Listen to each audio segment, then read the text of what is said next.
ஓம் விக்னேஸ்வரா போற்றி, ஓம் நவகிரகங்களை போற்றி. கன்னிராசி நேயர்களே வணக்கம். கன்னிராசிக்கு நல்ல காரியங்கள்லாம் சீக்கிரம் நடக்க போகுது. நல்ல காலம் பிறக்க போகுது. நல்ல விதமாக பார்க்கப்படுகிறது. கிரகணம் வருகிற சந்திர கிரகணம் கன்னிராசிக்கு சிறப்பாக இருக்குது. 6ஆம் இடத்துல நடக்குது. நான் இதுக்கு முன்னாடி ஏற்கனவே ஒரு வீடியோ போட்டேன், அது சரியாக ரீச் ஆகலை. சரி, அது ஒரு பக்கம் இருக்கட்டும். இந்த வீடியோவில் யோகா பலன்களை சொல்கிறேன். இந்த வீடியோவை ஸ்கிப் பண்ணாமல் பாருங்கள். நிறைய தகவல்கள் சரியா நேர்களே. இந்த வீடியோவில் பலன்கள் சொல்கிறேன், தோசை நிவர்த்தி சொல்கிறேன், வழிபாடு சொல்கிறேன். அது மாதிரி அடுத்து உங்களுக்கு வருகின்ற காலங்கள் எப்படி இருக்கணும் எலாபரேட்டாக நல்லா சொல்கிறேன். பொறுமையாக கேளுங்க சரியா நேர்களே. தண்ணி ராசிக்கு அடுத்து ராசியில் செவ்வாய் இருக்கிறார். இப்போ செப்டம்பர் 15ஆம் தேதிக்கு மேலே 2ஆம் இடத்துக்கு போயிடுவார். குரு பார்வைக்கு வருவார். அருமையான அமைப்பு, நல்லாயிருக்கும். அடுத்து 3ஆம் இடத்துக்கு போவார். செவ்வாய் நிலைப்பாடு மிகச்சிறப்பாக இருக்குது. இதுக்கு சிகரம் வச்ச மாதிரி ராகு உங்கள் ராசிக்கு 6ஆம் இடத்துல இருக்கிறார். பொதுவாக கன்னி ராசிக்கு ராகு நல்லா செய்வார். கன்னியா ராகு அப்படிமோ, கன்னி சம்மந்தப்பட்ட ராகு நல்லா இருப்பார். ராசியில் இருந்தாலும் நல்ல பலன்களை கொடுப்பார். இப்போ உங்கள் ராசியிலே ராகு இருக்கார் வச்சுக்கோங்க. நீங்கள் மேச லக்கணம், கடக லக்கணம், தனுசு லக்கணம், விருச்சிக லக்கணம், மிதுன லக்கணத்தில் பிறந்தீங்கன்னா நல்ல பலன்களை கொடுப்பாரு. சரியா? ராகு 3, 4, 6, 10, 11 இருக்கலாம். 9ஆம் இடத்துலையும் இருக்கலாம். ஆனால் 9ஆம் இடத்துல 4ஆம் இடத்துல இருந்தாருன்னா தாய் தப்பனுக்கு பிரச்சனை கொடுத்துருவார். தாய் தப்பன் உறவு நல்லா இருக்காது. ஸோ அப்படி விட்டு பார்க்கும்போது நமக்கு 3, 6, 10, 11 இந்த இடத்துல இருக்கிற நல்ல பலன்களை கொடுப்பாரு. அதனால் உங்கள் ராசியில் ராகு இருக்க பிறந்தவர்கள், கன்னி ராசியில் ராகு இருக்க பிறந்தவர்கள், தனுசு லக்கணம், விருச்சிக லக்கணம், மேச லக்கணம், கடக லக்கணத்தில் பிறந்தவங்களுக்கு அடுத்த வருகிற நாட்கள் மிக அருமையான பலன்களை கொடுப்பார். கோடிக்கணக்கில் பணம் பட்டும். இந்த கிரகணம் ராகு கிரகச சந்திர கிரகணம். ராகு சுபத்துவம் வராரு ஒரே நேரத்தில். உங்கள் ராசிக்கு 6ஆம் இடத்துல இருக்கிற ராகு குரு பார்வைக்கு வராரு, புதன் பார்வைக்கு வராரு, சந்திர பார்வைக்கு வராரு. ஒரு கல்லில் 3 மாங்காய். எப்படி? சந்திரனால், பௌர்ணமி சந்திரனால் புனிதம் அடைகிறாரு. கிரகணம் முடிஞ்சு 40 நாளைக்கு பணத்தை வாரி வழங்குவார். 6 மாத காலத்துக்கு அதிர்ஷ்டத்தை கொடுப்பாரு. 6 மாதத்துக்கு தேக ஆரோக்கியம் நல்லாயிருக்கும். ஆள் சும்மா கல் மாதிரி கின்னுன்னு இருப்பீங்க, ஸ்ட்ராங்காக இருப்பீங்க. அதுபோக கடன் பிரச்சனை இருந்தால் தீர்த்து போயிடும். கடன் அடைக்கிறது பணம் இருக்கும். எதிரியால் எந்த தொல்லையும் இருக்காது. சரியா? நல்ல விதமாக பார்க்கப்படுகிறது. கடன் நோய் எதிரி கட்டுக்குள்ளே இருக்கும். தேக ஆரோக்கியம், கடன் பிரச்சனை, எதிரியால் எந்த பிரச்சனையும் இருக்காது. அதனால் நல்லா ஸ்ட்ராங்காக இருப்பீங்க. எந்த நேரத்திலையும் தன்னிலையை மறக்க மாட்டீங்க. நிதானமாக இருப்பீங்க, ஸ்டெபிளாக இருப்பீங்க. ஒரு சுதாரிப்பு இருக்கும். சரியா? எந்த ஒரு விஷயத்தையும் சுதாரித்து நல்லபடியாக செய்வீங்க. எள்ளுமுன் வெள்ளுமுன் அப்படின்னு சொல்கிற மாதிரி எந்திக்கிறதுக்கு முன்னாடி யோசனை பண்ணிடுவீங்க. அன்னைக்கு செய்கிற காரியத்தை ஜரூராக செய்வீங்க. நல்ல விதமாக பார்க்கப்படுகிறது. கிரகணம் 7ஆம் தேதி நடக்குது. 7ஆம் தேதி இரவு 9:56 நடக்க ஆரம்பிக்குது. அது இரவு நடுநிசி 1:26 முடிஞ்சிடும். கிட்டத்தட்ட 3 மணி நேரம் 38 நிமிஷத்துக்கு நடக்கும். 10:56 ஆரம்பித்து 1:26 முடிஞ்சிடும். கிரகண நேரத்தில் மட்டும் நீங்கள் என்னென்ன விஷயத்தில் எப்படி இருக்கணும் அதை சொல்லிடுறேன். அந்த வழிபாடையும் சொல்கிறேன், பலன்களையும் சொல்கிறேன். கிரகணம் ராகு கிரகஸ்த சந்திர கிரகணம். சந்திர கிரகம்னா என்ன அர்த்தம்னா, சந்திரனுக்கும் பூமிக்கும் இடையில், சந்திரனுக்கும் சூரியனுக்கும் இடையில் பூமி வந்துடும். பூமியோட நிழல் சந்திரன் மேலே போடும். இதுதான் சந்திர கிரகணம். பூமி பூமி அப்படின்னா, பூமிக்கு என்ன சொல்கிறோம்னா, ராகு பூமியோட நிழல் அப்படின்னு சொல்லப்படுகிறது வேத ஜோதிடத்தில். ராகுன்னா என்னென்னா, அவர் ஒரு ஷேடோ பிளானட், நிழல் கிரகம், பூமியோட நிழல். கேது சந்திரனுடைய நிழல். ஸோ பூமியோட நிழல் சந்திரன் மேலே படுறதுனால ராகு கிரகணம். ராகு கிரகச சந்திர கிரகணம். ராகு பிடிக்கு போயிடுவார். கேது சந்திரன். சில நேரம் பூமிக்கும் சூரியனுக்கும் இடையில சந்திரன் வந்துடுவார். அந்நேரம் சூரிய கிரகணம் கிடக்கும். சந்திரன் சூரியனை மறப்பார். சரி, அந்நேரம் கேது பிடிக்கு சூரியன் வருவார். அது அமாவாசை அன்னைக்கு நடக்கும். இந்த கிரகணம் முடிஞ்சு அடுத்து வருகின்ற ஒரு 15 நாளில் நடக்கும். சரியா? 23, 24ஆம் தேதி நடக்கும். சரியா? அந்த சூரிய கிரகணம் நடக்கும். அது அப்புறம் பார்த்துக்கலாம். சரியா நேர்களே? இப்போ சந்திர கிரகணம் வருகிற 7ஆம் தேதி இரவு நடக்குது. 7ஆம் தேதி இரவு 9:56 to 1:26 வரைக்கும் நடக்குது. இந்த கிரகணம் கன்னி ராசிக்கு அளப்பரிய பலன்களை கொடுக்குது. நட்சத்திரத்துக்கு எந்த நட்சத்திரத்துக்கு தோஷம் இருக்கா சார் அப்படின்னா, அஸ்த நட்சத்திரத்துக்கும் உத்தர நட்சத்திரத்துக்கும் தோஷம் இருக்குது. அஸ்த நட்சத்திரம், உத்தர நட்சத்திரத்துக்காரங்க கிரகணம் முடிஞ்சு மறுநாள் காலையில் சிவன் கோயிலுக்கோ விநாயகர் கோயிலுக்கோ போய்ட்டு விளக்கு போட்டு வந்துடுங்க. அது உங்கள் சாய்ஸ் தான். சரியா நேர்களே? கண்டிப்பாக விளக்கு போட்டு வந்துட்டீங்கன்னா கிரகண தோஷம் சரியாக பெறும். அதுபோல் உங்கள் ராசிநாதனும் கிரகணத்தில் உட்படுறார், புதனும். அதனால் ராசி 3 பேருமே போகலாம். உத்திரம், அஸ்தம், சித்திரை 3 நட்சத்திரக்காரங்களும் போகிறது சால சிறந்தது. ஆனால் செவ்வாய் டிஸ்டர்ப் ஆகலை. நட்சத்திரநாதன், சித்திரை நட்சத்திரநாதன் டிஸ்டர்ப் ஆகலை. இருப்பினும் ராசிநாதன் புதன் கிரகணத்தில் உட்படுறாரு. கரெக்டாக பெர்ஃபெக்டாக ஒரு கிரகத்துக்குள்ளே போகிறாரு. ராசிக்கு 6ஆம் இடத்துல ராகு 24 டிகிரி, சந்திரன் 24 டிகிரி. பூரட்டாதி நட்சத்திரத்தில் நடக்குது. உங்கள் ராசிக்கு 4, 7 கூடியவன் நட்சத்திரத்தில் நடக்குது. ஸோ தாயாரோட உடல்நலத்தை பார்த்துக்கோங்க. வண்டி வாகனத்தில் கவனமாக இருங்க. 7ஆம் தேதி 8ஆம் தேதி ரொம்ப லாங்காக எங்கேயும் போகாதீங்க. அதுபோக கணவனுடைய உறவில் கவனமாக இருங்க. இரவு தாம்பத்திய உறவை குறைச்சிக்கோங்க. இந்த கிரகணம் நடக்கிற அன்றைக்கி கெட்ட பழக்கம் எதுவும் வேண்டாம். ஆல்கஹால் எடுக்க வேண்டாம். நான்வெஜ் எதுவும் சாப்பிட வேண்டாம். அதுமாதிரி தாம்பத்திய உறவுலையும் ஈடுபட வேண்டாம். புதுசாக திருமணமானவர்களுக்கு இது ஒரு அறிவுரையாக சொல்கிறேன். ஏன்னா கிரகண டயத்தில் கரு உற்பத்தி ஆச்சுன்னா அது நல்ல விதமாக பார்க்கப்படாது. பொதுவாக ஒரு குழந்தை வந்து கிரகணத்து டயத்துலையும் பிறக்கக்கூடாது, அந்த கிரகண டயத்தில் கரு உற்பத்தி ஆகக்கூடாது. கரு உற்பத்தி ஆகிறது நம்ம கையில் கிடையாது, கடவுள் கையில் தான் இருக்குது. சுக்கிலமும் சுரோனிதமும் சேர்ந்து தான் கருவை உருவாக்கும். செவ்வாயும் சுக்கிரனும் சேர்ந்து தான் ஒரு கருவை உருவாக்கி குரு என்ற குழந்தையை கொடுக்குறாங்க. ஸோ குரு தான் புத்திரகாரகன். புத்திரகாரன் உருவாகிறதுக்கு செவ்வாயும் சுக்கிரனும் நல்லா இருக்கணும். சரியா? இப்போ சுக்கிரன் நல்லா இருக்கிறார், 11ஆம் இடத்துல இருக்கிறார், செவ்வாய் ராசியில் இருக்கிறார். அதனால் கொஞ்சம் இப்போதைக்கு கொஞ்சம் ஆள் இதாக தான் இருப்பீங்க, கொஞ்சம் சுறுசுறுன்னு தான் இருப்பீங்க. பெண்கள் விஷயத்தில் கொஞ்சம் நாட்டமாக ஈட்டமாக தான் இருப்பீங்க. அன்றைக்கி கொஞ்சம் கவனமாக இருங்க. சரியா? அன்றைக்கி வந்து கொஞ்சம் அடக்கமாக இருந்தீங்கன்னா நல்ல விதமாக பார்க்கப்படுகிறது. சரி சார், இதெல்லாம் வந்து கிரக நிலைகளை வச்சு நான் சொல்கிறேன், ஆனால் உண்மையும் கூட. சரியா நேயர்களே? தூரதேச பயணத்தை தவிர்த்துருங்க. சூதகாலம் ஆரம்பிச்சிடும். 7ஆம் தேதி 3 மணிக்கே ஆரம்பிச்சிடும். நண்பகல் 3 மணிக்கே வந்து சூதகாலம் ஆரம்பிச்சிடும். சூதகாலம்னா என்னென்னா கிரகணத்துக்கு முன்னாடியே ஒரு எஃபெக்ட் ஆரம்பிச்சிடும். சரியா?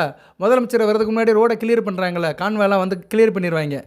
அவர் வரதுக்கு ஒரு மணி நேரத்துக்கு முன்னாடி ரோடெல்லாம் சுத்தபத்தமாக இருக்கும், சிக்னல்லாம் போலீஸ்காரங்களாம் நிற்பாங்க, ரோடு சுத்தமாக கிளியராக இருக்கும். அது மாதிரி தான் சூதகாலங்கிறது வந்து கிரகணம் ஆரம்பிக்கு முன்னாடியே ஒரு அமைப்பு உண்டாயிரும். அந்த சூத காலத்தில் நீங்கள் வந்து எதுவுமே செய்யக்கூடாது. அப்படி பார்க்கும்போது 7ஆம் தேதி 3 மணிக்கு மேலே எந்த காரியத்தில் ஈடுபட வேண்டாம். ருட்டீனாக செய்கிறத செய்யுங்க. நான்வெஜ் சாப்பிடாதீங்க, ஆல்கஹால் எடுக்காதீங்க. அது மாதிரி தாம்பத்திய ஒரு வேலை ஈடுபட வேண்டாம். இது 3 தான் ஒரு தனி மனிதனுக்கு முக்கியம். ஏன்னா இது வந்து தான் பாதிக்கும். சரியா? நான்வெஜ் வந்து நம்ம சாப்பிட்ற சாப்பாட்டில் பிரச்சனை. சந்திரன் கெட்டு போகிறாரு, உங்கள் ராசிக்கு 11 கூடையவன் கிரகணத்துக்கு போகிறாரு. ஸோ உடல்நல பிரச்சனை இருக்கும், தேக ஆரோக்கிய பிரச்சனை இருக்கும். எதுவும் அந்நேரம் எதுவும் கம்ப்ளைண்ட் வந்துச்சுன்னா நாள்பட அது நீடிக்கும். சரியா? சில பேருக்கு வந்து சில வியாதிகள் நாள்பட இருக்கும். என்ன காரணம்னா அவங்க கிரகணத்து டயத்தில் எதனாச்சும் தப்பு பண்ணியிருப்பாங்க. தப்புனா என்ன? சாராயம் வாங்கி குடிச்சிருப்பாங்க, சரக்கு அடிச்சிருப்பாங்க, நான்வெஜ் சாப்பிட்ருப்பானுங்க, இல்லைனா பெண்கள் கூட சேர்ந்துருப்பாங்க. பெண்கள் ஆண்கள் ஏதோ ஒன்று அந்த ஒரு ஈடுபாடு இருந்திருக்கும். உடலாலும் மனதாலும் கெட்டு போயிருப்பாங்க. அவங்களுக்கு பிரச்சனை இருக்கும். ஸோ எல்லாமே நம்ம கையில் தான் இருக்குது. உடல் வளர்ப்பான், உயிர் வளர்ப்பான். எந்த அளவுக்கு இந்த மேனியை நம்ம அக்கறையை பார்த்துக்கிறோமோ அந்த அளவுக்கு நீண்ட நாள்களுக்கு ஆரோக்கியத்தோடு வாழலாம். ஆரோக்கியம் வாழ்றது தான் நல்லது, அனைத்துக்கும் நல்லது. எவ்வளோ பிரச்சனை வந்தாலுமே அதை தாங்கிறதுக்கு வந்து மனமும் உடலும் திடமாக இருக்கணும். நொந்து நூலாயிட்டம் வச்சுக்கோங்க, பிரச்சனை சந்திக்க முடியாது. இங்கே பிரச்சனையே அதான். கன்னிராசிக்கு எதுவும் சங்கடம் வந்துச்சுன்னா தாங்கிறவன் தாங்கிக்கிறவான், மனதாலும் உடலாலும் வலிமையாக இருக்கிறவன் தாங்கிக்கிறவான். அதுக்கு சந்திரன் தான் முக்கியம். ராசிக்கு 11 கொடுக்குற 11ஆம் இடத்துக்குள்ள சந்திரன் நல்ல நிலைமையில் இருக்கணும். இப்போ ஜனன ஜாதகத்தில் சந்திரன் குரு புதன் நல்லா இருக்கிறவங்களுக்கு பிரச்சனை வராது. சந்திரன் குரு புதன் நல்லா இருக்கிறவங்களுக்கு வந்து நல்ல யோகத்தை கொடுப்பாங்க. இந்த கிரகணம் நல்ல யோகத்தை கொடுக்கும். கிரகணம் முடிஞ்சு 40 நாளைக்கு பணம் கோடி கணக்கில் வரும். இந்த கிரகணம் கண்ணால் பார்க்கக்கூடிய கிரகணம். யார் வேணாலும் பார்க்கலாம். கர்ப்பஸ்திரிகள் பார்க்கக்கூடாது, கை குழந்தை வச்சுருக்கிறவங்க பார்க்கக்கூடாது. அதுபோக வந்து வயதானவர்கள்லாம் பார்க்கலாம், ஒன்றும் பிரச்சனை இல்லை.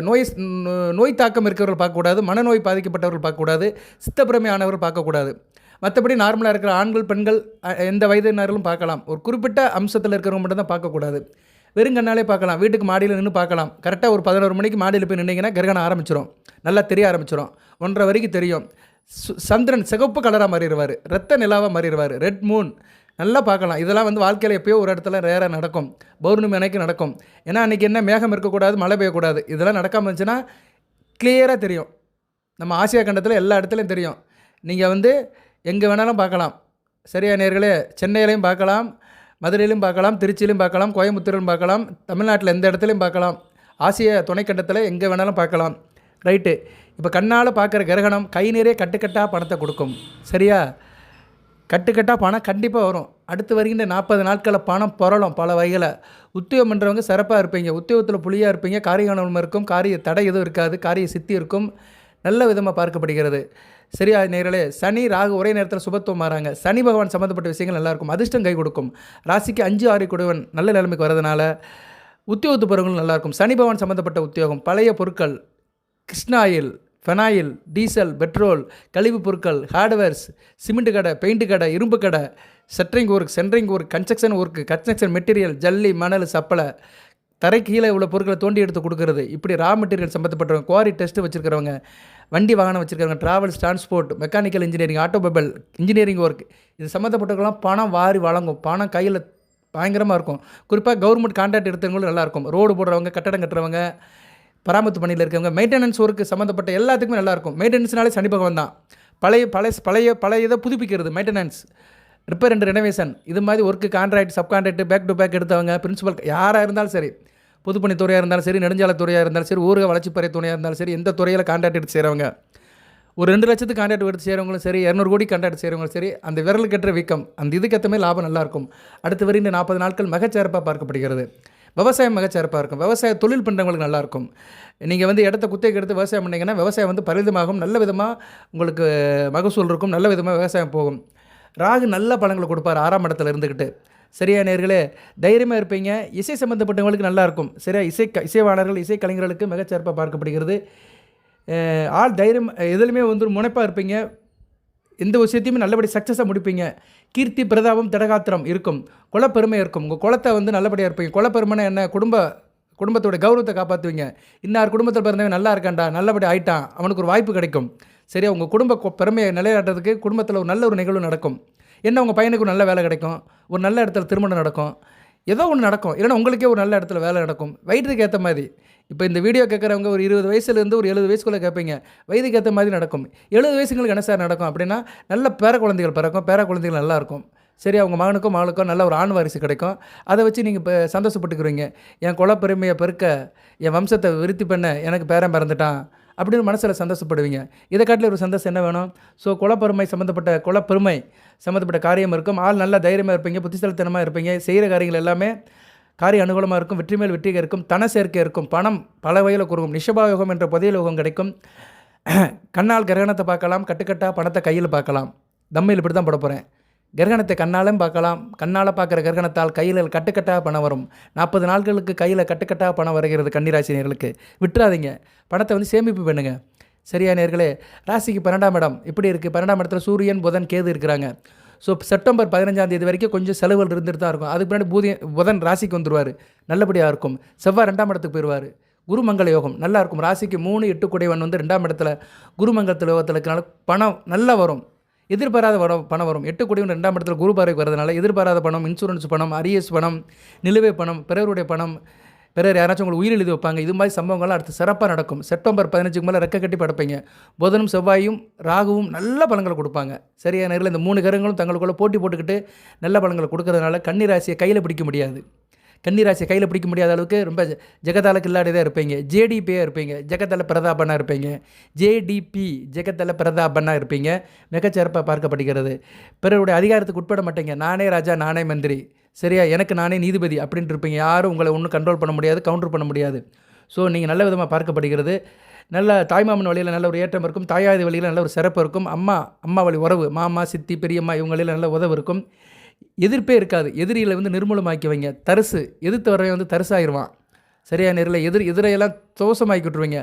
அடுத்து சூரியன் புரட்டாசி மாதம் ராசியில் இருப்பார். நல்லா இருக்கும். புதாத்தி யோகம் தான்.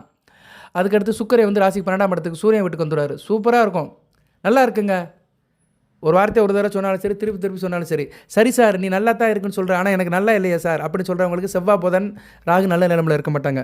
குறிப்பாக ராகுவை பற்றி தான் பேசுகிறோம். ஏன்னா இது ராகு கிரகஸ்த சந்திர கிரகணம். இந்த கிரகணத்தில் ராகு, சந்திரன், சூரியன், புதன், கேது உடல்படுறாங்க. உங்கள் ராசிக்கு 12 கூடையவன் ராசிநாதன், ராசிக்கு 10 கூடையவன், ராசிக்கு 11 கூடையவன் ஈடுபடுறாங்க. அதனால் வந்து 10-11 என்ன அர்த்தம்? மூத்த சகோதர வழியில் சில காரியங்கள் தடைப்படும். அதுபோல் தொழிலில் வந்து கொஞ்சம் லாபம் முன்னுக்கு பின் இருந்தாலுமே பணம் நல்லபடியாக வரும். சரியா நேர்களே, அதுக்கு வந்து ஜனன ஜாதகத்தில் ராகு நல்ல நிலைமையில் இருக்கணும். நான் முதல் சொன்னேன் பார்த்தீங்களா, அந்த அமைப்பில் நீங்கள் பிறந்திருக்கணும். கன்னிராசியில் ராகு இருந்தாலுமே தனுசு லக்கணம், விருச்சிக லக்கணம், மேச லக்கணம், கடக லக்கணத்தில் பிறந்தீங்கன்னா நல்ல பலன்களை கொடுப்பாரு. அதுக்கடுத்து சாய்ஸ் அப்படின்னு பார்த்தோம்னா ரிஷப லக்கணம், மிதுன லக்கணம், மகர லக்கணம், இந்த 4 லக்கணத்தில், அதாவது எப்படின்னா ரிஷப லக்கணம், மகர லக்கணம், மிதுன லக்கணம், இந்த 3 லக்கணம். அடுத்து வந்து கன்னியா லக்கணம். இந்த 4 லக்கணத்தில் பிறந்தவர்கள், இந்த 4 லக்கணத்தில் பிறந்தவங்களுக்கு ராகு வந்து எப்படி இருக்கணும்னா, லக்கணத்துக்கு வந்து ராசிக்கு இல்லை, லக்கணத்துக்கு வந்து 3 6 9 10 9 வேண்டாம், 3 6 10 11 இருந்தால் நல்ல பலன்களை கொடுப்பாரு. நல்ல பலன்கள் இந்த காலகட்டத்தில் கொடுப்பாரு. இந்த கிரகணம் முடிஞ்சு வருகின்ற காலகட்டத்தில் கொடுப்பாரு. மறுபடியும் சொல்கிறேன், கன்னிராசியில் மகர லக்கணம், ரிஷப லக்கணம், மிதுன லக்கணம், கன்னியா லக்கணம், இந்த 4 லக்கணத்தில் பிறந்தவங்களுக்கு ராகு லக்கணத்துக்கு 3ஆம் இடத்துல இருக்கணும், 6ஆம் இடத்துல இருக்கணும், 10ஆம் இடத்துல இருக்கணும், 11ஆம் இடத்துல இருக்கணும். உதாரணத்துக்கு சொல்கிறேன், நீங்கள் கன்னி ராசி கன்னி லக்கணம் தான், ராகு விருச்சிகத்தில் இருக்கலாம். ஆனால் விருச்சிகத்தில் ராகு இருந்தாலும் ராகு திசையில் சேட்டை பயங்கரமாக பண்ணுவானுங்க. சரியா, விருச்சிகத்தில் இருக்கிற ராகு பயங்கர சேட்டை பண்ண வைப்பார். கையில் காசு பணத்தை கொடுத்துட்டு சேட்டையை கொடுத்துருவார். ஊர் ரொம்ப அழைக்க எடுத்துருவாங்க. பெண்கள் விஷயத்தில் இதாக இருப்பானுங்க, ரொம்ப இது வேலை பார்ப்பாங்க. அதுவும் கன்னி ராசிக்கு வந்து கொஞ்சம் வயசில் ராகு திசை வந்துடும். பொம்பளை விஷயத்தில் ரொம்ப வீக்கு, ஆட்டம் பாட்டம் அதிரடியாக இருப்பாங்க. சரியா, வீட்டு பேச்சே கேட்க மாட்டாங்க. ஆனால் காசு பணம் நல்லாயிருக்கும். இல்லைனா அப்போ பெரிய பணக்காரனாக இருப்பான். பணக்கார வீட்டில் பிறந்துடுவாங்க. இப்படி தான் பலன் வரும். கொஞ்சம் வயசில் ஒருத்தன் நல்லா ஆட்டம் போடுறான்னா அவன் சம்பாதிக்க மாட்டான், அப்போ மனத்தை அடுத்து அனுபவிப்பான். அப்படி போயிடும். ஏன்னா ராகதிசை கொஞ்சம் வயசில் வந்துடும் கன்னிராசிக்கு. ரைட்டு, எதுக்கு சொல்ல வரேன்னா, இப்போ கன்னிராசி கன்னி லக்கணத்தில் பிறந்தவங்களுக்கு 3ஆம் இடம் விருச்சிகத்தில் ராகு இருந்தாலும் நல்லா காசு பணத்துக்கு பிரச்சனை இருக்காது. ஆனால் செயல்பாட்டில் சிக்கல் இருக்கும். அடுத்து வந்து 6ஆம் இடத்துல இருந்தாருன்னா பரவாயில்ல, சரியா? கும்பத்தில் இருந்தாலும் பரவாயில்ல. அடுத்து வந்து 10ஆம் இடம் மிதுனத்தில் இருக்கலாம், கடகத்தில் இருக்கலாம், சரியா? மிதுனத்தில் இருக்கிறவராக நல்ல பலன்களை கொடுப்பார். கொஞ்சம் வயசுல பெரிய தொழில் லெவலுக்கு போயிடுவாங்க. 25-30 வயசுக்குள்ளேயே கன்னிராசியில் ராகு திசை வரவங்களுக்கு மிதுனத்தில் கன்னிராசி கன்னி லக்கணம் மிதுனத்தில் ராகு 10ஆம் இடத்துல இருந்தாருன்னா அப்படியே தொழிலில் பெரிய ஆளாக இருவாங்க. தொழில் இருப்பாங்க. அப்பா வேலை அப்படியே எடுத்துகிட்டு தொழில் பிஸ்னஸில் பெரிய ஆளாகி கோடிக்கணக்கில் சம்பாதிக்க ஆரம்பிச்சிருவாங்க. ஸோ இப்போ இந்த கிரகணத்துக்கு பின்னாடி இந்த 4 லக்கணத்தில் பிறந்தவங்களுக்கு கோடிக்கணக்கில் பணம் பொருளும், சரியா? வற்றாத ஜீவனே தான் வந்துக்கிட்டே இருக்கும். அடுத்து வருகின்ற ஒரு 6 மாத காலத்துக்கு பணம் சிறப்பாக இருக்கும். பர்டிகுலராக 40 நாளுக்கு நச்சுன்னு வரும். 40 நாளுக்கு நச்சுன்னு பணங்கள் வந்து கையில் புரண்டுக்கிட்டே இருக்கும். அடுத்த யோகம் யாருக்கு சார் கிடைக்கும் அப்படின்னு பார்த்தோம்னா, அடுத்து வந்து கன்னி ராசிக்கு கும்ப லக்கணம், துலா லக்கணம், இந்த 2 லக்கணத்தில் பிறந்தவங்களுக்கு வந்து அடுத்த பலனில் கொடுப்பாரு. மேச லக்கணம், மீன லக்கணம், தனுசு லக்கணத்துக்கு மத்தியம பலனை கொடுப்பார். 100 ரூபா கொடுக்க வேண்டிய இடத்துல 50 ரூபா கொடுப்பார். ஸோ இந்த லக்கணத்தில் அடுத்து பிறந்தவங்க 3வது அமைப்பில், சரியா? ஃபஸ்ட்டு வந்து 4 லக்கணம் சொல்லிட்டேன். அடுத்து வந்து கும்ப லக்கணம், துலா லக்கணம், இவங்களுக்கு வந்து ஒரு 2ஆம் தர யோகம் கிடைக்கும். 3ஆம் தர யோகம் யாருக்குன்னா மேச லக்கணம், மீன லக்கணம், தனுசு லக்கணம். யாருக்கு சார் நல்லா இருக்காது அப்படி பார்த்தோம்னா விருச்சிக லக்கணம், கடக லக்கணம், சிம்ம லக்கணம், இவங்களுக்கு நல்லாவே இருக்காது, சரியா? விருச்சிக லக்கணம், கடக லக்கணம், சிம்ம லக்கணத்தில் பிறந்தவங்களுக்கு ராகு நல்ல பலன்களை கொடுக்க மாட்டார். இன்றைக்கி வந்து கன்னி ராசியில் ராகு திசை நடக்கிறவங்க கஷ்டப்படுறது இந்த 3 லக்கணத்தில் தான் பிறந்திருப்பாங்க. ஆமாம் சார், நான் சிம்ம லக்கணத்தில் பிறந்திருக்கிறேன், ராகு சரியில்லை எனக்கு, சரியா? ராகு வந்து 4ஆம் இடத்துல விருச்சிகத்தில் இருக்கிறாரு. என் தாயால் பிரச்சனை, தாய்க்கு பிரச்சனை, வண்டி வாகனத்தில் பிரச்சனை, வீட்டில் பிரச்சனை, படிப்பில் பிரச்சனை, உயர்கல்வியில் பிரச்சனை, ஏகப்பட்ட அரியஸ் வச்சுருக்கிறேன், காலேஜில் கட்டப்பேர் வாங்கிட்டேன் அப்படின்னு சொல்கிறேன். கமெண்ட் பாக்ஸில் போடுங்க. கண்டிப்பாக நடக்கும். ஏன்னா ராகு திசை காலேஜில் நடக்கும்போது தான் நடக்கும். காலேஜில் நடக்கும்போது தான் ராகு திசை நடக்கும், சரியா? அஸ்த நட்சத்திரத்தை பிறந்தவங்களுக்குலாம் காலேஜில் நடக்கும்போது ராகு திசை நடக்கும். காலேஜில் பெரிய இதாக இருப்பார் அவர், ரைட்டு. அதுக்கு மேலெல்லாம் போக வேண்டாம், பலன்கள் வருவான். ஸோ பலன்கள் வந்து பல விதத்தில் பலன் இருக்கும். எதிரிகளால் எந்த பிரச்சனையும் இருக்காது. பலமும் இருக்கும், பணப்பலமும் இருக்கும், ஆள் பலமும் இருக்கும், அதிகார பலமும் இருக்கும், சரியா? வாக்கு சாதுரியம் இருக்கும். கொடுக்கல் வாங்கல் கவனமாக இருக்கணும், சரியா? கொடுக்கல் வாங்கல் பணம் நிறையா இருக்குன்னு கொடுக்கல் வாங்கலை வந்து வச்சுக்கோங்க. ஆழம் அறிஞ்சு காலை விடுங்க, பாத்திரம் அறிஞ்சு பிச்சை போடுங்க. யாருக்கு கேட்டானே டக்குன்னு பணத்தை கொடுத்துடாதீங்க. யோசனை பண்ணி பெரியவங்ககிட்ட யோசனை பண்ணி செய்யுங்க. ஏன்னா ராகு ஆசை காட்டி மோசம் பண்ணுவார். பணத்தை நிறைய கொடுத்து அதை வந்து உங்கள்கிட்ட வந்து பறிக்க ஆரம்பிப்பார். ராகுகிட்ட உள்ளது அதான் மாய ஜால வித்தியாக்காரன். கனவுங்கிற மாதிரி இருக்கும். சில பேர் கனவு பழிச்சிடும் டக்குன்னு. கனவு உலகத்தில் இருப்பீங்க, கனவுலேயே செஞ்சிருக்க வைப்பார் ராகு. ஏன்னா சந்திரனை பிடிக்கிறாரில்ல, மனோகாரனை பிடிக்கிறதுனால மனம் வந்து கனவுலேயே மிதக்கும். மனம் வந்து ஒரு மாயாசக்தி உட்பட்டுரும். ராகு ஒரு மாயாவி, சந்திரன் ஒரு மனோகாரகன். ஸோ மாயாவை கிட்ட மனோகாரம் போயிட்டார் என்னாகும்? மனம் ஒரு நிலையில் இருக்காது. பணம் இருக்கும், அதை வந்து தேவையில்லாமல் செலவு பண்ணுவீங்க. ஸோ பணத்தை வச்சுக்கிட்டு வீட்டில் பெரியவங்க பேச்சை கேளுங்க. பணத்தை யார்கிட்டையும் கொடுத்துடாதீங்க, ஏமாந்துடாதீங்க. வாக்கு திறமை இருக்கும். சொல்லிக் கொடுக்குறவங்க, டீச்சர் வேலை பார்க்குறவங்க, வக்கீல் வேலை பார்க்குறவங்க, பின்னணி பாடகர்கள், இப்படி நிறைய சொல்லலாம். தர்க்கவாதிகள், பட்டிமன்ற நடுவர்கள், எங்கள் போன்ற ஜோதிடர்கள்லாம் மிக சிறப்பாக இருக்கும். எதுலேயும் வந்து சாதுரியமாக இருப்பீங்க, ஆர்வமாக இருப்பீங்க, நல்ல விதமாக பார்க்கப்படுகிறது. சரியான நேரங்களே ராகு வந்து 6ஆம் இடத்துல இருந்துக்கிட்டு நல்ல பலன்களை கொடுக்குறாரு. ஜனன ஜாதகத்தில் சந்திரன், சூரியன், புதன் 3 பேர் நல்லா இருக்கிறவங்களுக்கு பலன் நல்லாயிருக்கும். சந்திரன் ராசியில் தான் இருப்பார், உங்கள் கன்னி ராசியில் தான் இருப்பார். எப்படி சார் நல்லா இருப்பார்? சந்திரன் வந்து சூரியகாந்தத்தில் இருப்பார். அப்போனா நீங்கள் எந்த மாதத்தில் பிறந்திருப்பீங்க? மார்கழி மாதம், இல்லைன்னா பங்குனி மாதம், இல்லைனா ஆணி மாதம் பிறந்திருப்பீங்க. இந்த 3 மாதத்தில் பிறந்தவங்களுக்கு சந்திரன் சூரியகாந்தத்தில் இருப்பார், நல்ல பலன்கள் கொடுப்பார். இல்லைனா சந்திரன் கெட்டு போகாமல் இருக்கணும். கெட்டு போகாமல் இருக்கணும்னா நீங்கள் எந்த மாதத்துக்குள்ளே பிறந்திருக்கணும் அப்படின்னா, நீங்கள் வந்து ஆடி மாதத்துக்குள்ளே பிறந்திருக்கணும். ஆடி மாதத்துக்கு மேலே பிறந்தவங்களுக்கு நல்லா இருக்காது. ஆடி, ஆவணி, புரட்டாசி, ஐப்பசி, கார்த்திகை இந்த மாதத்தில் பிறந்தவங்களுக்கு சந்திரன் நல்ல பலன்களை கொடுக்க மாட்டார். சரியா? சந்திரன் நல்ல பலன்கள் கொடுக்க மாட்டார். அவர் வந்து ஒளியற்ற சந்திரனாக இருப்பார். ஆடி, ஆவணி, புரட்டாசி, ஐப்பசி, கார்த்திகை, அதுலேயும் இந்த ஆவணி, புரட்டாசி, ஐப்பசி இந்த 3 மாதத்தில் பிறந்தவங்களுக்கு கன்னி ராசியில் சந்திரன் நல்ல பலன்களே கொடுக்க மாட்டார். சரியா? செக் பண்ணி பாருங்கள், கரெக்டாக அமையும். நச்சுன்னு போய் உட்காரும் ஜாதகத்தில். ஆவணி, புரட்டாசி, ஐப்பசி இந்த 3 மாதத்தில் பிறந்தவங்களுக்கு சந்திரன் வந்து நல்ல பலன்களே கொடுக்க மாட்டார். ராசிக்கு 11 கூடையவன். மூத்த சகோதர வழியில் பிரச்சனை இருக்கும், அண்ணன் தம்பி சண்டை வரும், லாபம் பெருசாக இருக்காது. கையில் வாங்கினேன் பையில் போடலை, காசு போன இடம் தெரியலன்னு பாட்டு பாட்டுட்டு அலைவாங்க. ஸோ சந்திரன் வளர்த்தவர்களுக்கு இந்த காலகட்டம் கிரகணத்திற்கு அடங்கிட்டு வருகின்ற நாட்கள் ஒரு 60 நாட்களுக்கு பணப்புழக்கம் தாராளமாக இருக்கும். அடுத்து புதன் உங்கள் ராசிநாதன் நல்ல நிலைமையில் இருக்கணும். ராசிக்கு மறையக்கூடாது. ராசிக்குன்னா 50 மார்க்கு, லக்கணத்துக்கு மறையக்கூடாது 100 மார்க்கு. கன்னி ராசியில் எந்த லக்கணத்தில் சார் பிறக்கணும் அப்படின்னா, கன்னி ராசியில் பிறக்கிறதுக்கு வந்து சில லக்கணங்கள், குறிப்பிட்ட லக்கணங்கள் இருக்குது. அப்படி பார்த்தோம்னா ரிஷப லக்கணத்தில் பிறக்கலாம், மிதுன லக்கணத்தில் பிறக்கலாம், கடக லக்கணத்தில் பிறக்கலாம், அடுத்து வந்து தனுசு லக்கணத்தில் பிறக்கலாம், மகர லக்கணத்தில் பிறக்கலாம், கும்ப லக்கணத்தில் பிறக்கலாம், மீன லக்கணத்திலையும் பிறக்கலாம். இந்த லக்கணத்தில் பிறந்தவங்க மிகச்சிறப்பானவர்கள். சரியா, நல்ல பலன்கள் இருக்கும். இந்த லக்கணத்தில் பிறந்து உங்கள் புதன் கெட்டு போகக்கூடாது, உங்கள் ராசிநாதன் லக்கணத்துக்கு மறையக்கூடாது. இதுதான் வேத ஜோதிடத்தில் உள்ள சூட்சுமம். லக்கணத்துக்கு வந்து ராசிநாதன் மறையக்கூடாது, லக்கணாதிபதிக்கும் ராசியாதிபதியும் மறையக்கூடாது, லக்கணமும் ராசியும் மறையக்கூடாது, சஷ்டாச அமைப்பில் இருக்கக்கூடாது. சரியா, சஷ்டாச அமைப்பில் இருந்தால் நல்ல பலன்கள் கிடைக்காது. இப்போ நீங்கள் கும்ப லக்கணத்தில் பிறந்தீங்கன்னா ஓரளவு முரண்பாடு இருக்க தான் செய்யும். மற்றபடி கிரகங்கள் நல்லா இருந்துச்சுன்னா ஓரளவு நல்ல பலன்கள் கொடுக்கும். கும்ப லக்கணம், சிம்ம லக்கணம், சரியா, சிம்ம லக்கணம் சொல்ல முடியாது, துலா லக்கணம். ஏன்னா துலா லக்கணத்துக்கு 12 சந்திரன் வருவார், கும்ப லக்கணத்துக்கு 8 சந்திரன் வருவார், மேச லக்கணத்துக்கு 6 சந்திரன் வருவார். ஸோ கும்ப லக்கணம், துலா லக்கணம், மேச லக்கணத்தில் பிறந்தவங்களுக்கு அந்தளவுக்கு சிறப்பாக மனமும் உடலும் இருக்காது. சரியா, லாபம் இருக்காது, டெபிட் அதிகமாக இருக்கும், கடன் வாங்கிட்டே இருப்பாங்க. இந்த கும்ப லக்கணம், மேச லக்கணம், துலா லக்கணத்தில் பிறந்தவங்க இன்றைக்கி நிறைய பேர் லக்கணத்தை பற்றிலாம் சொல்கிறது இல்லை. யூடியூப்பில் ஏதோ மாயாஜால வித்த மாதிரி கதை சொல்லிட்டு இருக்கிறானுங்க, வீடியோ போடுறானுங்க. வேத ஜோதிடத்தை பற்றி சொல்கிறதில்ல, கிரக அமைப்பை பற்றி சொல்கிறதில்ல, கிரகங்களோட ஆதிபத்திய விசேஷம் காரகத்துவத்தை சொல்கிறது கிடையாது. சும்மா 19 போடுறாங்க. ஆனால் பொது ஜோதிடத்தில் நான் இன்றைக்குமே ஒரு ப்ரூஃபோடு தான் பேசுவேன். உண்மை. ஏன்னா நான் ஒரு தொழில்முறை ஜோதிடர். ஒரு நாளைக்கு 4 ஜாதகம் பார்க்குறேன், ஒவ்வொருத்தரோட தனிப்பட்ட வாழ்க்கையை பார்க்குறேன், தனிப்பட்ட கேள்விகளுக்கு பதில் சொல்கிறேன், அவங்க அமைப்பை சொல்கிறேன், ஜாதகத்தை பார்த்து புலனாய்வு பண்ணி இன்வெஸ்டிகேஷன் பண்ணி பலன்களை சொல்கிறோம், அப்சர்வேஷன் பண்ணி. ஸோ நடைமுறையில் எது சாத்தியப்படுமோ அதைத்தான் நான் சொல்லுவேன். வாய் பிடிச்சதோ மாங்காய் பிடிச்சதோ மாயஜால வித்தைகள்லாம் பேசுறதே கிடையாது.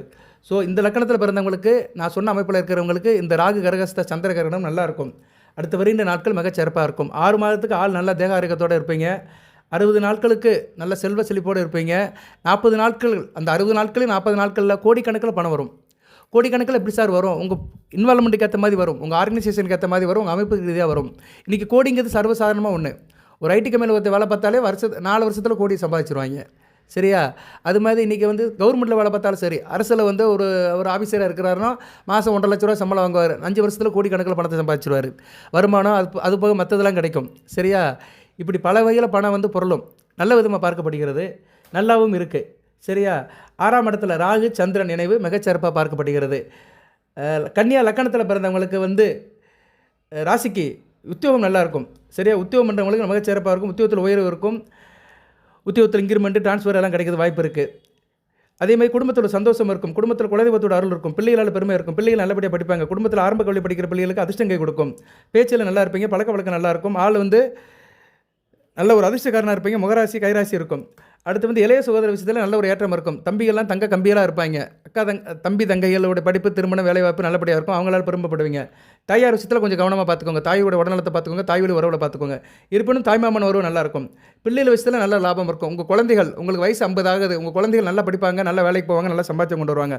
பிள்ளைகளால் வீட்டுக்கு வருமானம் வரும். உங்கள் வயதுக்கு ஏற்ற மாதிரி நீங்கள் இப்போ ரிட்டையர்ட் ஆகிட்டீங்க, 65 வயசாச்சு, உங்கள் பையன் வேலைக்கு போகிறான், நல்லா சம்பாதிப்பான், அவனுக்கு இன்க்ரிமெண்ட் கிடைக்கும், பிள்ளைகளுக்கு ஒரு நல்ல செய்தி கிடைக்கும். பிள்ளைகளால் உங்களுக்கு இந்த காலகட்டத்தில் நல்ல ஒரு இன்க்ரிமெண்ட் வருமானம் போக்குவரத்து இருக்கும். உத்தியோகத்தை பற்றி ஏற்கனவே சொல்லிட்டேன், உத்தியோகத்தில் நல்லபடியாக இருப்பீங்க. குறிப்பாக கார்ப்பரேஷன், பஞ்சாயத்து போர்டு, ஊரக வளர்ச்சித்துறை, நெடுஞ்சாலைத்துறை, பொதுப்பணித்துறை, இப்படி இந்த இன்ஃப்ராஸ்ட்ரக்சரில் வேலை பார்க்குறவங்களும் மிகச்சிறப்பாக பார்க்கப்படுகிறது. அதாவது எப்படின்னா உள்கட்டமைப்பு என்ன இன்ஃப்ராஸ்ட்ரக்சர் தான், அது சம்மந்தப்பட்ட வேலையில் இருக்கிறவங்களும் நல்லாயிருக்கும், விவசாயம் பண்ணுறவங்களுக்கு நல்லாயிருக்கும். அடுத்து வந்து திருமண அமைப்பில் சில பின்னடைவு இருக்கும். திருமண அமைப்பு தூரதேசத்தில் திருமணம் பண்ணி திருமணமானவர்கள் மனைவி விட்டு பிரிகிற மாதிரி இருக்கும், கொஞ்சம் டிஸ்டன்ஸ் இருக்கிற மாதிரி தான் இருக்கும். அதனால் திருமணம் விஷயத்தில் கொஞ்சம் கவனமாக இருங்க, மனைவி கிட்ட அனுசரித்து போங்க, லைஃப் பார்ட்னர்கிட்ட விட்டு கொடுத்து போங்க, சொந்த பந்தம் நண்பர்கள் இதில் கவனமாக இருக்கணும், கூட்டு தொழில் பங்கு செஞ்சு ஷேர் மார்க்கெட் விஷயத்திலும் கொஞ்சம் கவனமாக இருக்கணும். அதுபோக தூரதேச அமைப்புகள் நல்லாயிருக்கும், லாபம் நல்லாயிருக்கும். வெளிநாட்டில் வேலை பார்க்குறவங்க, வெளிநாட்டு தொடர்பில் இருக்கிறவங்க, ஏற்றுமதி இறக்குமதியாக இருக்கிறவங்க, வெளிநாட்டுக்கு போகணும்னு நினைக்கிறவங்களுக்குலாம் இந்த காலகட்டம் மிகச்சிறப்பாக இருக்கும். வெளிநாட்டுக்கு போகிறதா இருந்தால் போயிட்டு வாங்க. தாய்மண்ணே உனக்கு வணக்கம், நான் வெளிநாடு போயிட்டு வருகிறேன், வந்து உன்னை பார்க்குறேன்னு சொல்லிட்டு ஒரு 2 வருஷம் ஒரு விசா முடிச்சுட்டு வாங்க, கல்ஃப் கண்ட்ரிக்கு போயிட்டு வாங்க, நல்லாயிருக்கும். சரியா, ஏன்னா ராகு தான் கல்ஃப் கண்ட்ரிக்கு ஏற்று விடுவார். அவர் வந்து அடுத்த மதத்தை குறிக்கிற கிரகம். ராகு வந்து இஸ்லாமிய மதத்தை குறிப்பார், கேது வந்து கிறிஸ்தவ மதத்தை குறிப்பார். சரியா, இப்போ கேது 12ஆம் இடத்துல இருக்கிறாரு, யூஎஸ் கண்ட்ரிக்கும் போகலாம். சரியா, கிறிஸ்தவர்கள் சம்மந்தப்பட்ட கண்ட்ரிக்கும் போகலாம். ராகு 6ஆம் இடத்துல இருக்கிறனால முஸ்லீம் கண்ட்ரி, கல்ஃப் கண்ட்ரிக்கு வேலைக்கு போகலாம். ஸோ இப்படி நிறையா இருக்குது, எல்லாத்தையும் சொல்லணும்னா ஒரு நாள் சொல்லி மாள முடியாது. அடுத்து அப்பா வழியில் எப்படி இருக்கும், நல்லாயிருக்கும். அப்பா வழி தொழில் நல்லாயிருக்கும், அப்பா வழி சொத்து பத்துக்கள் கிடைக்கும், அப்பா வழி காரியங்கள் நல்லாயிருக்கும். அப்பாவோட சேர்ந்து நீங்கள் நல்லா தொழில் பண்ணலாம், காரியம் பண்ணலாம். அப்பா வழி உறவு முறை, பங்காளிகள், அண்ணன் தம்பி உறவு முறைகள், சித்தப்பா மக்கள், பெரியப்பா மக்கள் விதைகள் நல்ல விதமாக பார்க்கப்படுகிறது. அடுத்து வந்து தொழில் நல்லா தான் இருக்கும்.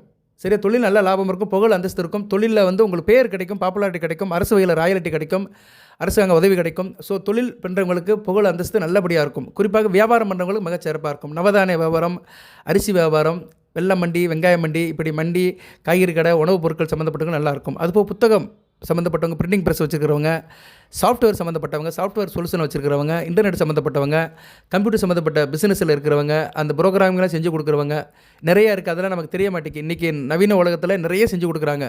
அதுக்குன்னே சில பார்க்குகள் இருக்குது, ஐடி பார்க்குகள் மாதிரி. அவங்க அதெல்லாம் அந்த ப்ரோக்ராமிங் மற்ற இதெல்லாம் சர்வீஸ் எல்லாம் பண்ணி கொடுக்குறாங்க. அப்படி செஞ்சு கொடுக்குறவங்களுக்குலாம் நல்லாயிருக்கும். சரியா, கன்சல்டன்சி பண்ணுறவங்க, மற்றவங்க வேலையை எடுத்து செய்கிறவங்க, கமிஷன் பேஸில் எடுத்து செஞ்சு கொடுக்குறவங்களுக்குலாம் மிகச்சிறப்பாக பார்க்கப்படுகிறது. லாபம் எப்படி சார் இருக்கும்? லாபம் வந்து அந்த அளவுக்கு சிறப்பாக இருக்காது. லாபம் வந்து டெபிட்டில் தான் வரும், மொத்தமாக வராது. 100 ரூபா வர வேண்டிய இடத்துல 60 ரூபா தான் வரும். ஆனால் அது வந்து வந்துக்கிட்டே இருக்கும். நீங்கள் சொல்லுவீங்க, ஏடா கோடிக்கணக்கில் பணம் வருங்கிறியா, அப்புறம் லாபம் வராதுன்னா? கோடிக்கணக்கில் பணம் வரும், ஆனால் வந்து அது வந்து ஒரே ஸ்ட்ரெச்சில் வராது, பிட்டாக தான் வரும். ஆனால் ஃப்ளோ இருந்துக்கிட்டே இருக்கும், கேஸ் ஃப்ளோ இருந்துக்கிட்டே இருக்கும், மணி ஃப்ளோ இருந்துகிட்டே இருக்கும், பற்றாக்குறை இருக்காது. பட் வந்து அதில் வந்து கொஞ்சம் ஸ்ட்ரகிள் ஆகி தான் வரும். சரியா, அதை நீங்கள் பார்த்துக்கணும். இருப்பினும் இப்போதைக்கு ராசிக்கு 11ஆம் இடத்துல சுக்கிரன் இருக்கிறார், 2-9 கூட இருக்கிறதுனால வருகிற 15ஆம் தேதி வரைக்கும் நல்லாயிருக்கும். சரிங்களா, வருகிற 15ஆம் தேதி வரைக்கும் மிகச்சிறப்பாக பார்க்கப்படுகிறது. அதுக்கு பிறகு சுக்கிரன் 12ஆம் இடத்துக்கு வந்துடுவார். சரியா நேரில் சுக்கிரன் எவ்வளோ நாளைக்கு இருக்கிறாரு அங்கே? சுக்கிரன் வந்து உங்கள் ராசிக்கு வந்து வந்துட்டார், 18ஆம் தேதியே வந்துட்டார். ஆமாம், 13ஆம் தேதி வரைக்கும் இருக்கிறார். செப்டம்பர் 13 வரைக்கும் ராசி 11ஆம் இடத்துல இருக்கிறனால லாபம் ஓரளவு தடைப்பில்லாமல் வரும், நல்ல ஃப்ளூயண்டாக வரும், நல்ல ஒரு பிரச்சனை இல்லாமல் வரும், மணி ஃப்ளோ நல்லாயிருக்கும். அடுத்து விரயஸ்தானத்துக்கு எப்படி பார்த்தோம்னா, விரயஸ்தானம் இருக்கும், அலைச்சல் இருக்கும், சுப செலவுகள் இருக்கும், அரசாங்க விஷயத்தில் சில பண செலவுகள் இருக்கும், தூரதேசத்துக்கும் போயிட்டு வருவீங்க, செலவுகளும் இருக்க தான் செய்யும். ஓகே நேர்களே, இப்படி பலன்கள் பலவாறு இருக்குது. செவ்வாயும் புதனும் ராகுவும் அடுத்து நல்ல நிலைமைக்கு வராங்க. இந்த 3 கிரகங்களும் அடுத்து நல்ல பலன்களை கொடுக்குறாங்க. ராகு சுயசாரம் எடுத்துருக்கிறாரு, புதன் பார்வைக்கு வராரு, குரு பார்வைக்கு வராரு, 6ஆம் இடத்துல இருக்கிறதுனால அனைத்தும் வசப்படும். கடன் நோய் எதிரி நல்ல விதமாக பார்க்கப்படுகிறது. கடனும் இருக்காது, நோயும் இருக்காது, தேக ஆரோக்கியம் நல்லா இருக்கும், எதிரில் விஷயத்துலையும் எந்த பிரச்சனையும் இருக்காது. நல்லா இருப்பீங்க, நீங்களாகவே இருப்பீங்க. ஒரிஜினாலிட்டிஸ் நெவர் ஃபெயில்டு, தனித்தன்மை தோற்று போகாது. கன்னிராசிக்கு நல்லா இருக்கும். சரியா நேர்களே, தொடர்ந்து போடுறேன் பாருங்கள், கமெண்ட் பாக்ஸில் கேளுங்க, நானும் பதில் சொல்கிறேன். சில பேர் கேட்குற கேள்விகளை வந்து நமக்கு ஒரு மாதிரியாக இருக்கும், புரியாது. புரிகிற மாதிரி போடுங்க, தமிழில் போடுங்க, இல்லைனா இங்கிலீஷில் டைப் பண்ணுங்கள். தங்கிலீஷில் போடாதீங்க. இன்றைக்கி இருக்கிறவங்க எல்லாருமே இந்த தங்கிலீஷில் போடுறாங்க. நான் வந்து இப்படியே போடுறாங்க, இதை வந்து இங்கிலீஷில் போடுறாங்க. நான் வந்து கன்னிராசி அஸ்த நட்சத்திரம் இந்த லக்கணத்தில் பிறந்திருக்கிறேன், எனக்கு எப்படி இருக்கும்?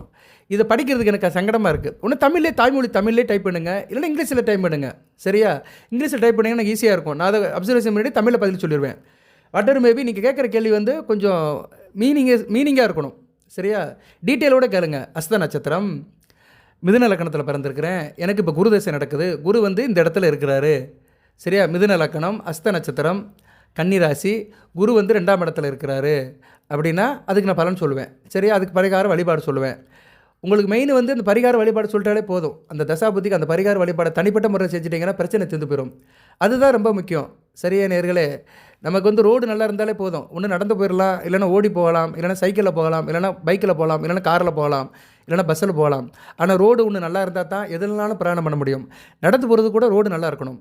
ஸோ அந்த ரோடு தான் வந்து உங்களுக்கு வந்து தசாபுத்தி.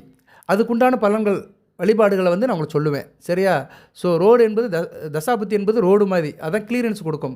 மனித அந்த வாழ்க்கை பாதையில் நிர்ணயிக்கிறது வந்து தசாபுத்தி தான். அது ராசியின் அடிப்படையில் நடக்கும். உத்தர நட்சத்திரம், சித்திரை நட்சத்திரம், அஸ்த நட்சத்திரம் 3 பேத்துக்குமே சூரிய திசை, சந்திர திசை, செவ்வாய் திசை, ராக திசை, குரு திசை, சனி திசை, புதன் திசை, கேது திசை வரதுக்கு வயசாயிரும். ஸோ இந்த 3 திசை தான் ரொம்ப முக்கியமாக இருக்கும். செவ்வாய் திசை, ராக திசை, குரு திசை இது வந்து ஒரு 50-55 வயசுக்குள்ளே வந்துடும். அதுக்கடுத்து சனி திசை வயசானவங்களுக்கு வந்துடும்.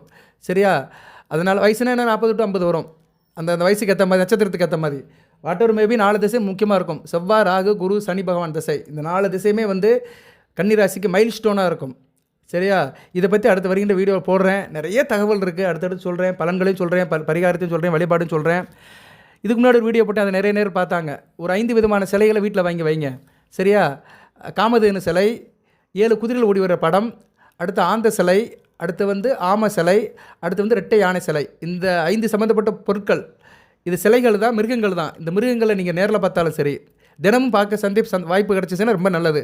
ஆனால் ஆமையெல்லாம் பார்க்க முடியாது, ஆந்தையெல்லாம் பார்க்க முடியாது. குதிரையை பார்க்கலாம், குதிரையை பார்க்குறதே ரேரு. அந்த காலத்துலாம் குதிரை வண்டி இருக்கும், இப்போல்லாம் குதிரை பார்க்க முடியாது. அதனால் அந்த குதிரை 7 குதிரைகள் ஓடி வர படத்தை வாங்கி வீட்டில் வைங்க, ஹாலில் வைங்க அல்லது பெட்ரூமில் வைங்க. காமதேனு சிலையை பூஜை ரூமில் வச்சு கும்பிடுங்க. காமதேனு வந்து முன்பக்கம் இருக்கணும், அது பின்பக்கம் நமக்கு தெரியணும். ஏன்னா பின்பக்கம் தான் மகாலட்சுமி இருக்கிறா. மகாலட்சுமி நம்ம டெய்லி கண்ணால் பார்க்குற மாதிரி இருக்கணும். ஸோ காமதேனு சிலை. சூரியன் சுக்கிரன் சந்திரன் சுக்கிரனுடைய அனுக்கிரம் பெற்றது. குதிரை சூரியனுடைய அனுக்கிரம் பெற்றது. ஆமை புதனுடைய அனுக்கிரம் பெற்றது. ஆந்தை மகாலட்சுமியோட அனுக்கிரம் பெற்றது. சுக்கிரனுடைய அனுக்கிரம் பெற்றது. அடுத்து வந்து இன்னொன்று என்னமோ சொன்னேன், இரட்டை யானை. இரட்டை யானை சிலை வந்து குரு பகவானுடைய அனுக்கிரம் பெற்றது. இந்த கிரகங்கள் எல்லாமே கன்னிராசிக்கு வேண்டிய கிரகங்கள். சரியா? புதன் ராசிக்கு வேண்டியவன், 1 10 கூடியவன். சுக்கிரன் 2 9 கூடியவன். சந்திரன் 11 கூடியவன். குரு 4 7 கூடியவன். சூரியன் 12 கூடியவன். இதுக்கு மேலெல்லாம் சொல்ல முடியாதுங்க, ரொம்ப டயர்டாகுது எனக்கு. எவ்வளோ தான் சொல்ல நான் கிளிப்பள்ளிக்கு சொன்ன மாதிரி சொல்லிட்டு இருக்கிறேன். பரிகாரம் சொல்கிறேன், வழிபாடு சொல்கிறேன். ஃபாலோ பண்ணுங்கள், கண்டிப்பாக நடக்கும். இந்த 5 சிலையை வாங்கி வீட்டில் வைங்க. 200 தான் இருக்கும், 200 தான் வரும். சரியா? ஏதோ 5 வைக்க வேண்டாம், ஏதோ அதில் பிடிச்சது வைங்க. சில பேர் ஆமை சிலை வாங்க மாட்டாங்க, சில பேர் ஆந்த சிலை வாங்க மாட்டாங்க. அவங்களுக்குள்ள குடும்பத்துக்குள்ள சில அபிப்பிராய பேதம் இருக்கும். அப்படின்னா விட்டுருங்க. நீங்கள் வந்து உங்கள் மனசு ஒப்பி வாங்குங்க. மனம் விரும்பி ஒரு காரியம் செய்யுங்க, சக்ஸஸ் ஆகும். அவர் சொன்னார், இவர் சொன்னார், நான் சொன்னேன், யார் சொன்னாலுமே உங்கள் மனசுக்கு எது விரும்புதோ அதை செய்யுங்க. மனம் தான் ரொம்ப முக்கியம். மனம் விருப்பப்பட்டால் எங்கே வேணாலும் இருந்துடலாம். சரியா? மனம்தான் முக்கியம். அதுக்கு வந்து சந்திரன் நல்லா இருக்கணும். இப்போ அந்த சந்திரன் கிரகணத்துக்குள்ளே போகிறாரு. ஸோ மனத்தடமாற்றம் இருக்கும், கவனமாக இருங்க. நான் சொன்ன விஷயத்தெல்லாம் செய்யாதீங்க கிரகணத்துக்கு அன்றைக்கி. எதுக்கு சொல்ல வேந்தேன்னா, மனம் சம்மந்தப்பட்ட விஷயத்தை செய்யுங்க. யார் என்ன சொன்னாலுமே உங்கள் வசதி வாய்ப்புக்கு மனம் சொல்கிறதுக்கு செய்யுங்க. 5 சிலை வாங்க வேண்டாம், ஏதோ 2 சிலை வாங்க. யானை சிலை வாங்குங்க, இல்லைனா குதிரை படத்தை வாங்கி வீட்டில் மாட்டுங்க. 7 குதிரைகள் ஓடி வர படத்தை வாங்கி வீட்டில் மாட்டுங்க. மற்றது எல்லாமே நல்லாயிருக்கும். குடும்பத்தில் நேர்மறை சக்தி வரும். சூரியனோட அனுக்கிரகம் கிடைக்கும். சூரிய ஒளியே வீட்டுக்குள்ளே வந்த மாதிரி தான் எல்லாம் ஓடி போயிடும். இருட்டு வீட்டிலே இருக்காது. அந்த 7 குதிரைகள் வந்து எல்லாத்தையும் விரட்டி விட்டுரும். உங்கள் மன ஓட்டம் நல்லா இருக்கும். சரியா? அதுக்கு பிறகு பண ஓட்டம் சிறப்பாக இருக்கும். மன ஓட்டம் நேராகிடுச்சுன்னா பண ஓட்டம் தாராளமாக கையில் வந்துடும். வாழ்த்துக்கள் நேரில் தொடர்ந்து போடுறேன். கிரகணத்துக்கு சில விஷயம் சொல்லியிருக்கிறேன். கோயிலுக்கு போயிருங்க. சரியா? சூரிய நட்சத்திரத்தில் பிறந்த உத்தரம் அஸ்தம் 2 பேரும் கண்டிப்பாக போய் ஆகணும். சித்திரை நட்சத்திரத்தில் பிறந்தவங்க சாய்ஸ் தான், போனால் நல்லது. ஏன்னா உங்கள் ராசிநாதன் வந்து கிரகணத்தில் உட்படுறாரு. அதனால் நீங்கள் போயிட்டு வர்றது நல்லது. கிரகணத்து அன்றைக்கி 9 மணிக்குள்ளே சாப்பிட்டு முடிச்சுருங்க நைட்டு. கர்ப்பிணிகள் வெளியே போகாதீங்க. கை குழந்தை வச்சுருக்க வீட்டுக்குள்ளே இருங்க. நகம் வெட்டுறது, காய்கறி நறுக்கிறது, இது மாதிரி வேலையெல்லாம் பார்க்காதீங்க. ஆயுத சம்மந்தப்பட்ட வேலையில் செய்யாதீங்க. ஃபேக்ட்ரியில் வேலை பார்க்குறவங்க செய்யுங்க. ஃபேக்ட்ரியில் வேலை பார்க்குறவங்க கொஞ்சம் கவனமாக இருங்க. இரவு ஷிஃப்ட்டில் இருக்கிறவங்களும் கொஞ்சம் கவனமாக இருங்க. ஆயுத சம்மந்தப்பட்ட வேலையில் இருக்கிறவங்க கவனமாக இருங்க. அதுபோக வந்து நைட்டு ட்ராவல் பண்ணும்போது கொஞ்சம் கவனமாக இருங்க. ஏன்னா 12ஆம் இடத்துல தான் கிரகணம் நடக்குது. ட்ராவல் பண்ணுறது, தூரதேசம் போகிறதுங்களாம் கவனமாக இருங்க. தவிர்த்துருங்க. வண்டி ஓட்டுறதை வந்து வேறு ஆளுக்கு கொடுத்துருங்க. நீங்கள் வந்து சீட்டில் உட்காந்துக்கோங்க. சேஃப்டி பெல்ட் போட்டுக்கோங்க. அதுபோக நெத்தியில் விபூதி பூச்சிக்கோங்க. விபூதி பொட்டத்தை எடுத்து கையில் வச்சுக்கோங்க. கிரகணம் நடக்கும்போது வீட்டில் வந்து பூஜை ரூமை மூடிடுங்க. அதே மாதிரி கோயிலெலாம் நட சாத்திருக்கும். திருப்பதி கோயிலெலாம் நட சாத்திடுவாங்க. திருப்பதி கோயிலுக்கு போகிறவங்க கொஞ்சம் ஷெடியூல் மாற்றிடுங்க. திருப்பதிக்கு போகிறவங்க வந்து கன்னிராசி சேர்ந்தவர்கள் 7ஆம் தேதி 3 மணிக்கே நடைய சேர்த்திடுவாங்க, மதியம் 3 மணிக்கே. அப்புறம் மறுநாள் 8ஆம் தேதி காலையில் தான் 6 மணிக்கு தான் நட திறப்பாங்க. ஸோ அங்கே பெருமாளை சந்திக்க முடியாது. வேணால் நீங்கள் வரிசையில் தங்கியிருக்கலாம், காத்திருக்கலாம். ஆனால் தரிசனம் கிடையாது. ஞாயிற்றுக்கிழமை இரவு. சரியா? கிரகணம் ஞாயிற்றுக்கிழமை இரவு தான் நடக்குது. அதை மைண்டில் வச்சுக்கிட்டு அதுக்கேற்ற மாதிரி ஷெடியூல் பண்ணுங்கள். வீட்லேயும் பூஜை ரூமை மூடிடுங்க. சாமியை வணங்குறது வந்து ஹாலில் உட்காந்து வணங்குங்க. சரியா? ஹாலில் உட்காந்துக்கிட்டு துர்க்கையோட நாமத்தை சொல்லுங்கள், சிவனுடைய நாமத்தை சொல்லுங்கள், பெருமாளுடைய நாமத்தை சொல்லுங்கள். சரியா? இந்த விஷ்ணு உடைய 4000 திவ்ய பிரபந்தம் படிங்க, விஷ்ணு கதை படிங்க, பகவத்கீதை படிங்க, சிவபுராணம் படிங்க, சிவனுடைய கதைகளை படிங்க, அம்மாவுடைய காயத்ரி மந்திரம் சொல்லுங்கள், ஆதிபராசக்தியுடைய கதைகள் படிங்க. ஸோ தேவி வழிபாடு, சிவன் வழிபாடு, விஷ்ணு வழிபாடு மிக சிறப்பை தரும். சார் எங்கிட்ட கந்தேச கவசம் தான் இருக்குன்னா கந்தேச கவசத்தை படிங்க. காக்கா காக்கா கனவேல் காக்கா நோக்க நோக்க நொடியில் நோக்க தாக்க தாக்க தடையிற தாக்க பார்க்க பார்க்க பாவம் பொடிபட பில்லி சூனியம் பெருமைகளை வல்லபூதம் அலாட்டி பைகளை அல்லற்படுத்தும் மலங்கா முடியும் பிள்ளைகள் தின்னும் புலக்கட முடியும் கொள்வா பைகளும் குரலை பைகளும் பெண்களை தொடரும் பெரும ராட்சசரும் அடையினை கண்டால் அலறி கலைஞட இரிசி காட்டேரி துன்ப சேனையும் இட்லியும் இருட்டிலும் எதிர்ப்பு மன்னரும் கணபூசல்களும் கணபூசைகளும் காலை கூட அனைவரும் விட்டாங்காரரும் விடும்பு பைகளும் தண்டியக்காரரும் சண்டார்களும் என் பெயர் சொல்லவும் இடிவிழுந்து ஓடிட. என் பெயர் அந்த தேவசேனாபதி சிவசுப்பிரமணிய கடவுள் பேரை சொல்லிட்டீங்கன்னா இடிவிழுந்து ஓடிடும். எதுக்கு கந்தேச கவசத்தை படிக்க சொல்கிறேன்னா, ராசியில் செவ்வாய் இருக்கார். செவ்வாய் வந்து முருகனோட அம்சம். சூப்பர். இது படித்தவங்களுக்கு மிகச்சிறப்பாக பார்க்கப்படுகிறது. நவகோள் அனைத்தும் கந்தேச கவசம் படிச்சிங்கன்னா வேலை செய்யும். அதில் வரும் நவகோள் கணிந்து நன்மை அளித்திடும் நவமதினிடம் நல்லில் பெறுவர் எந்த நாளும் ஈரட்ட வல்லவர் கந்தர் கைவலம் கவசத்தேடியை வழியாக்கான வெளியாக வழங்கும். அப்படியே போகும். சரியா? ஒரு விடிவாக்கும் நல்ல ஒரு நடனம் ஆடிடும் சர்வசக்தூர் சங்காரத்தேடு அறிந்தருளும் அஷ்டலட்சுமிகள் வீரலட்சுமி விருந்தனமாக சூரபத்மாய் துணிந்ததனால் 27 பேருக்கு உவந்து அமுதம் அளித்த. 27 பேர்னா யார்? 27 நட்சத்திரம். 9 கோள்களுக்கும் 27 நட்சத்திரக்கும் விருந்து அமுதம் அளித்த குருபரன் பழனி குன்றில் இருக்கும் சின்ன குழந்தை சேவடி போற்றி. சின்ன குழந்தையான பழனி முருகன் குழந்தை வேலாயுதம் அவனுடைய சேவடி போற்றி. அவன் சேவடி ஒளியா எல்லாம் சரியாக போயிடும். சரியா? கந்தேச கவசம் படிக்கலாம். ரைட் நேயர்களே, வாழ்த்துக்கள். கிரகணத்தை முன்னிட்டு கன்னிராசிக்கு நல்லா தான் இருக்குது. சில விஷயத்தில் மட்டும் கவனமாக இருங்க. நான் அதெல்லாம் சொல்லிட்டேன். சரியா எந்தெந்த விஷயத்தில் கவனமாக இருக்கணும்னு. திருப்பி திருப்பி சொல்ல வேண்டிய அவசியம் இல்லை. நான் ஒரு ஆன்மீகவாதி என்ற முறையில் ஜோதிடமும் சொல்லுவேன், ஆன்மீக கருத்துன்னு சொல்லுவேன், சில நேரம் சில சுலோகங்களும் சொல்லுவேன், பாட்டும் பாடுவேன். அது என்னுடைய இயல்பு. இயல்புக்கு மாறாக இருக்க மாட்டேன். Originality is never failed. தனித்தன்மை தோற்று போகாது. நீங்களும் தனித்தன்மையோடு இருங்க, ஒரு நாள் வெற்றி பெற்றுவீங்க. தனித்தன்மையை விட்டுட்டு போலியா அடுத்தவனுக்காக வாழ்ந்தீங்கன்னா கண்டிப்பாக தோற்று போயிடுவீங்க. Originality is never failed. தனித்தன்மை தோற்று போகாது. யாராக இருந்தாலும் சரி, ஆண்டியாக இருந்தாலும் சரி, அரசனாக இருந்தாலும் சரி, தனித்தன்மையோடு வாழுங்க. கண்டிப்பாக உங்களுக்கு உங்களுக்கு ஒரு டேர்ன் வரும். அந்நேரம் நீங்கள் சைன் பண்ணுவீங்க, நல்ல நிலைமையில் இருப்பீங்க. எல்லாமே இறைவன் கன்னிராசி நேயர்களுக்கு, உத்திரம் அஸ்தம் சித்திரை நட்சத்திர நேயர்களுக்கு சில சௌபாகியத்தையும் சில ஐஸ்வர்யத்தையும் சில நன்மையிலையும் கொடுப்பார். இந்த ராகு கிரக சந்திர கிரகணம் உங்களுக்கு ஒரு நல்ல ஒரு ஏற்றத்தை கொடுக்கும், பணப்புழக்கத்தை கொடுக்கும், கையில் கோடிக்கணக்கில் பணத்தை பொருளதுக்கு ஒரு ஆப்பர்ச்சுனிட்டி கொடுக்கும். அனைத்து வளங்கள் நலன்கள் பெற்று தேக ஆரோக்கியத்துடன் தீர்க்காயலுடன் நீடியோடி வாழ்க, நிறைந்த வளம் பெறுக. நன்றி நேயர்களே.